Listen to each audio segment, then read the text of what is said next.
Pinchas, Parashat Pinchas, cours numéro 1. L'histoire de Pinchas, c'est la suite de la fin de la Parashat Balak, que Bilham a compris que le moyen, malheureusement, de faire tomber le peuple juif, c'est en lui provoquant la faute. Il a dit à Balak, Elokem Shelenu Akadosh Baruch Hu déteste l'obscénité.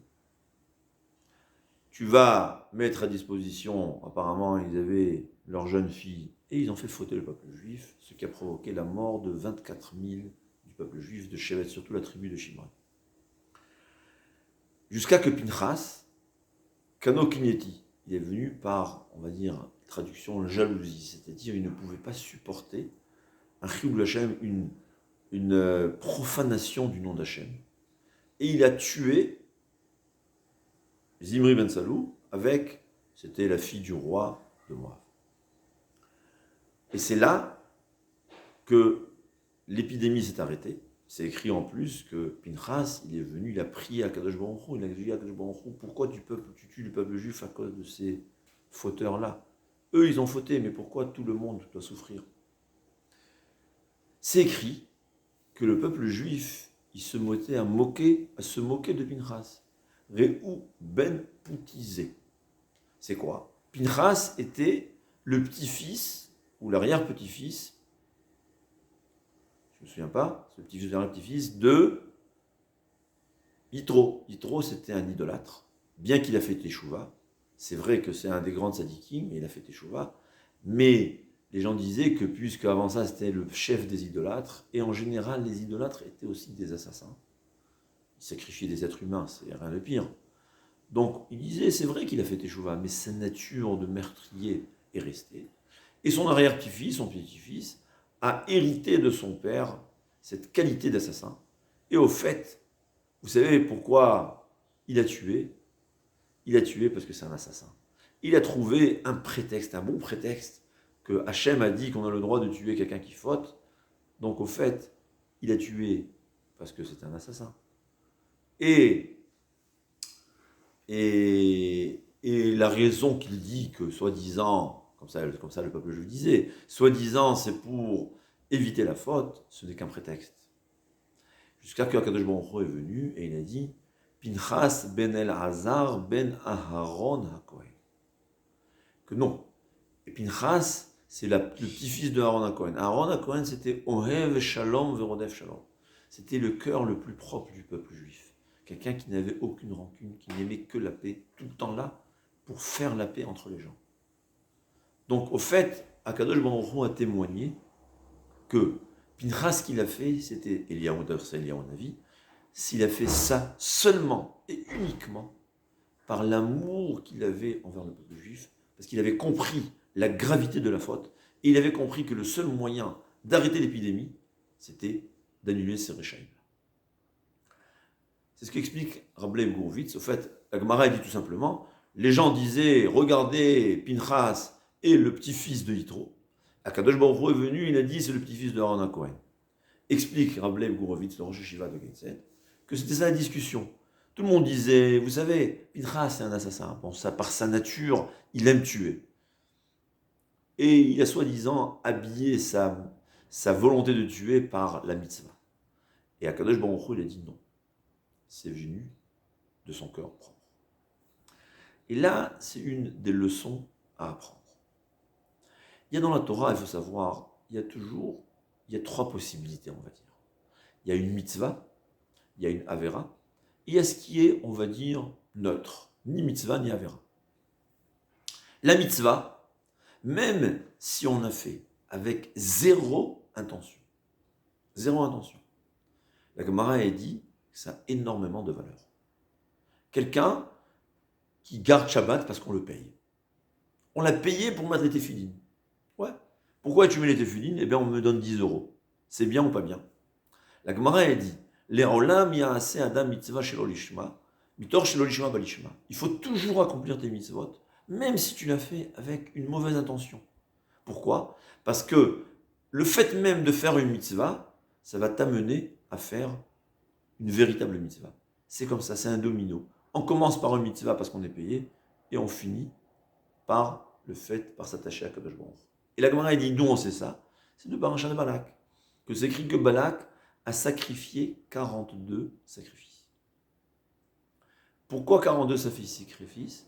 C'est-à-dire, il a sacrifié pour pouvoir maudire le peuple juif. C'est-à-dire, c'est pas seulement qu'il a fait sa mitzvah pour recevoir de l'argent, il a fait sa mitzvah dans une mauvaise intention. Parce qu'il s'imaginait dans sa bêtise que s'il sacrifiait, il aurait sacrifié à Akadosh Baruch Hu des sacrifices, ça va lui ouvrir les portes de la prière, les portes de la malédiction, et Bilham aurait pu maudire le peuple juif. On peut dire que c'est, moi j'aurais dit que c'est une avéra. La Gemara, elle appelle ça non. Elle dit que c'est une mitzvah chez l'olishma, une mitzvah avec mauvaise intention. La Gemara a dit, accomplit une mitzvah pareil. Pourquoi? Parce que ce Balak-là, ce rachat, étant donné qu'il a sacrifié 42 sacrifices à Dieu, donc il a fait une mitzvah, il a le mérite d'avoir eu David Hameler. Vous imaginez ce que c'est? David Hameler a eu, c'est-à-dire Balak a eu le mérite d'avoir un tzaddik, comme le Gemara dit, chéri, Varula Kadosh Baruch Hu Beshiro de Tishbachot, qui a assouvi à Kadosh Baruch Hu avec les chants et les Tehillim. Par quel mérite David Hameler il a eu? Parce que son arrière-grand-père, un rachat Gamour, il est venu, il a fait une mitzvah chez l'Olishma. Donc une mitzvah, qu'on a fait n'importe quoi, fais-la. Tu l'as fait à Kadosh Baruch Hu. C'est vrai que plus il y a de la kavana, plus il y aura de la valeur à la mitzvah. Une voiture, on peut dire, il y a une différence, quel moteur elle a. Mais la plus petite mitzvah, sans intention, c'est une voiture. Un petit moteur, et c'est une mitzvah. Et là, c'est l'inverse. Parfois, on peut faire une avéra. Par exemple, on a dit le droit de dire du lachon hara. Parfois, si j'ai un ami qui vient, je sais que c'est un escroc, et il y a mon ami qui vient me dire, moi, est-ce que je peux m'associer avec telle personne? Moi, je sais que c'est un escroc. J'ai une obligation de lui dire, sache, c'est un escroc. Mais, dit le Chafetz Chaim, il faut que je le dise seulement et uniquement à 100% parce que c'est la volonté d'Hachem. C'est-à-dire, quand on fait une avéra qui est permise, là, il faut qu'elle soit 100% l'échelle mitzvah, pour une mitzvah. C'est-à-dire, si par exemple, dans ce cas-là, cet escroc-là aussi m'a volé une fois, et je fais la mitzvah, je dis ce lachon hara, cette mauvaise langue, je dis, sache, c'est un escroc. Au fait, je le dis 90% parce que j'ai une obligation, je veux empêcher mon ami de tomber dans le piège, mais 10%, je suis content que j'ai l'occasion de me venger de cet escroc. Et bien ces 10%-là que j'ai pour me venger de mon escroc, dit le Chafetz Chaim, s'appelle 10% Avera. Au fait, j'ai fait une Avera. J'ai fait une Avera. Parce que pour que mon lachon hara soit permis, il faut que ce lachon hara, je le dise seulement et uniquement à 100%, parce que Akadosh Baruch Hu m'oblige d'éviter mon ami de tomber dans un piège. La même chose, et le Chafetz Chaim, il ramène, c'est le Yereim. Le Yereim, c'est un des Rishonim qui écrit la même chose. Quelqu'un, pardon, parfois, on a le droit de sauver quelqu'un en tuant son ami. Par exemple, si je vois Chas Veshalom, Réhouven veut tuer Shimon, et le seul moyen, le seul et unique moyen de sauver Shimon, c'est en tuant Réhouven, on a une obligation de tuer Réhouven. Mais dit le Yereim, si, par exemple, on a tué Réhouven, la personne qui a tué Réhouven pour sauver la vie de Shimon, si 70 ans après, cette personne a tué une autre personne, même Béchogek, par inadvertance, eh bien, il sera considéré comme un assassin. Pourquoi? Parce que il s'est avéré que cette personne qui a été capable, 70 ans plus tard, de tuer quelqu'un par inadvertance, au fait, au fond de lui, il n'a pas vraiment... il a un peu, on va dire, ce sens de tuer. Il aime tuer. Parce que quelqu'un qui tue même par Béchogeg, c'est qu'il ne fait pas suffisamment attention. Au fond, c'est comme on dit, il a un peu de Rotséar, d'assassin en lui. Parce que quelqu'un que assassiner, que tuer, c'est très très grave, il ne sera jamais capable de tuer même par inadvertance. Donc, dit le Yereim, quand on a l'occasion, on a l'obligation parfois de tuer, c'est vrai que c'est cas extrême, mais on appelle ça le self, je ne me rappelle pas, c'est-à-dire on a le droit de se sauver, c'est-à-dire on a le droit de tuer, de sauver la vie d'un tel en tuant l'assassin. Mais pour que ce soit permis, il faut que ce soit 100% seulement et uniquement pour accomplir la volonté d'Hachem. Et même s'il y a 0,01%, il a fait parce qu'au fond, il ne donne pas de valeur à la vie humaine. Et comment on le sait? Parce que 70 ans après, on a vu qu'il a tué quelqu'un par inadvertance. Eh bien, ça s'appelle qu'il a fauté. Et c'est un assassin. Ça ramène le Iréim, il ramène la preuve de Yehou. Yehou avait tué Achav.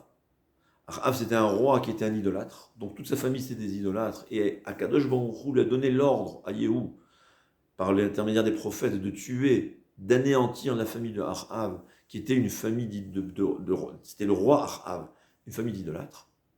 Et ensuite, Yehou lui-même, des dizaines d'années après, il est devenu un idolâtre.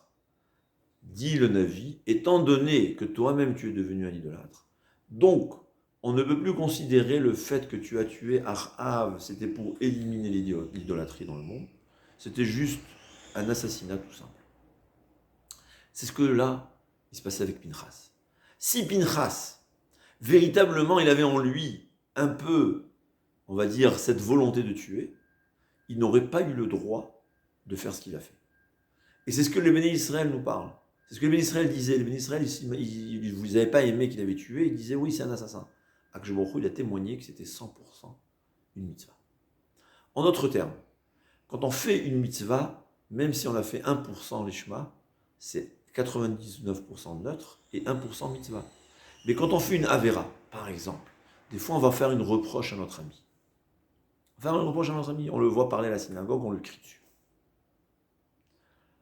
Si nous-mêmes, on n'est pas propre de cette avera, eh bien, ça ne s'appelle pas qu'on a reproché pour la mitzvah.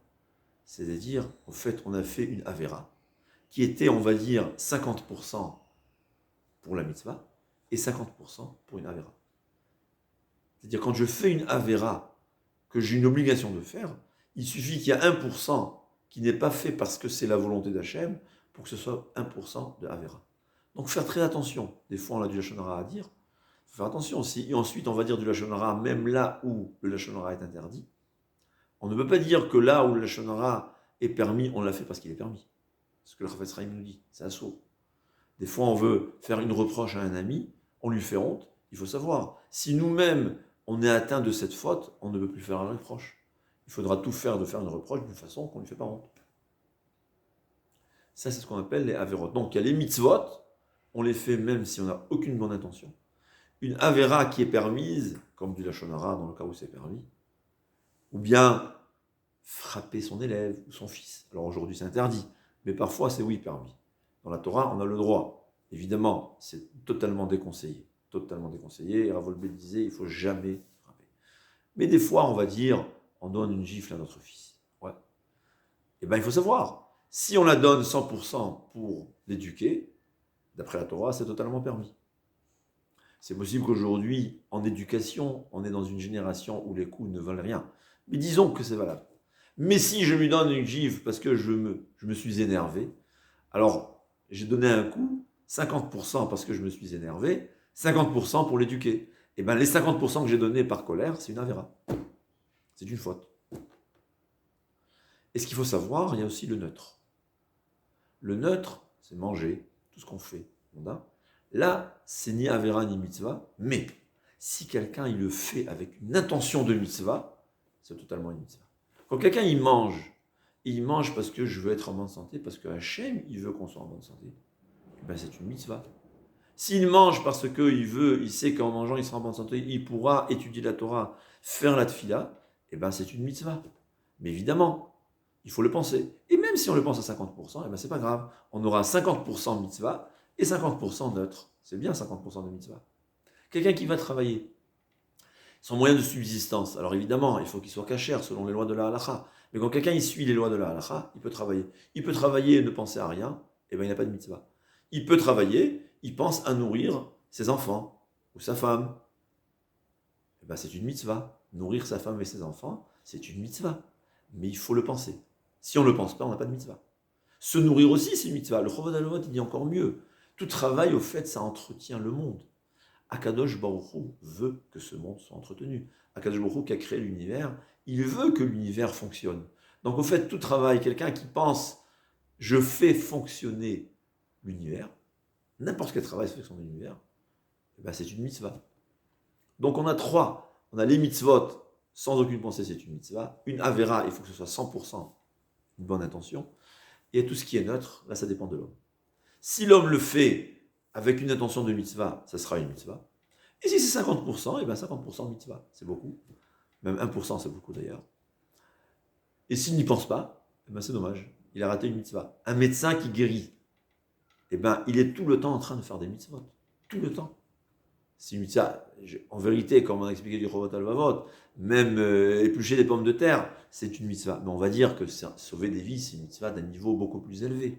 S'il le fait seulement pour son argent, parce que je ne sais pas qui va faire son argent, ben, c'est pas une mitzvah. Mais s'il le pense, je suis là, peut-être que sauver la vie, je me trompe, c'est possible qu'un médecin, il fait une mitzvah, sauver une vie, c'est une mitzvah. Non, c'est possible. Sauver une vie, c'est sûr que c'est une mitzvah, même si on n'y pense pas, c'est une mitzvah. Mais c'est sûr que s'il y pense, c'est encore mieux. Je dirais même un policier, je dis aux policiers, en tout cas en Eretz et même en France, parce que Hachem, il veut qu'il y ait de l'ordre. Donc quelqu'un qui fait la police, s'il pense, il fait une mitzvah. S'il n'y pense pas, eh ben, c'est du neutre. En tout cas, c'est ça la leçon de Pinchas. Il y a beaucoup de fois où l'intention de la personne, c'est ce qui va, on va dire, qui va définir la nature de son action. S'il le fait pour une mitzvah, c'est une mitzvah. S'il le fait pour une avera, c'est une avera. Et s'il le fait neutre, c'est neutre. Sauf dans les mitzvot pures et simples, que là, même si on a zéro intention, c'est une grande mitzvah, au point où la Gemara a dit que Balak, rappelez-vous, Balak, qui a fait des sacrifices pour maudire le peuple juif, c'est une mitzvah tellement grande qu'il a eu le mérite d'avoir, en tant que petit-fils, David Améler.